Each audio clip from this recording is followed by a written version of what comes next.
Thanks. This morning, the verdict is in Donald Trump's hush money case, but the case still far from over this morning. Kia Murray joins us now, and Kia had a chance to comb through these documents overnight. What are you learning? Well, there's a lot to unpack here, guys. Starting with this, Trump's trial is far from over. The jury reached its verdict in the historic case after 9.5 hours of deliberations. Those started on Wednesday. Now, he's going to be sentenced on July 11th, which has a very timely relevance. I'm going to get to that in just a moment. He faces penalties from a fine to 4 years in prison on each count. It's important to note, though, it is expected that Trump would be sentenced for the offenses concurrently, not consecutively. It just means that he would serve the time for each charge all at the same time.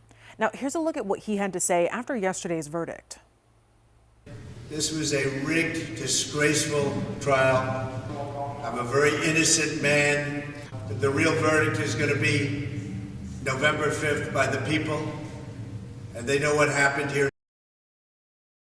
There's two questions on everyone's mind right now. If we're going to see the former president serve time behind bars, and can he be reelected?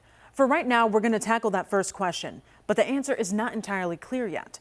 Legal experts had kept telling us through this trial that even if Trump is sentenced to serve time, he would likely be allowed to remain out of jail. That's while he appeals the verdict, and his team of attorneys have already vowed to do just that.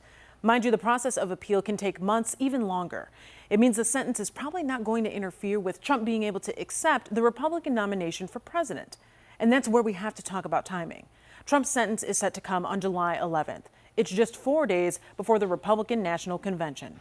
Ben, I'm going to send it back to you since we're now hearing from lawmakers, especially those here at home. Kia, that's right. Take a look here behind me. Just a small smattering of some of the things we're seeing on social media as local lawmakers react. Former Republican Congressman, first up, Mark Walker, sharing this quote, a sad day for justice, but one that has galvanized the MAGA and conservative world.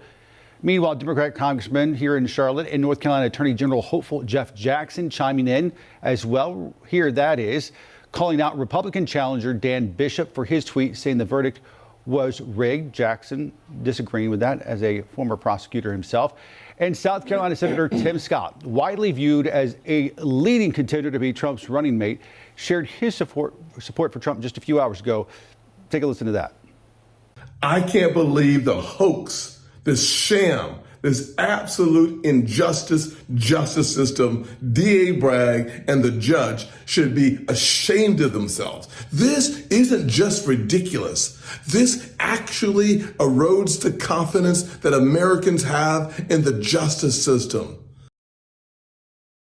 And coming up in our next half hour, we're going to take a look at what's next for the former president as he shifts focus to his next court dates and the November election. We're also going to verify viral claims we found online after that verdict was announced, like whether Trump can run for president as a felon or if he can actually pardon himself.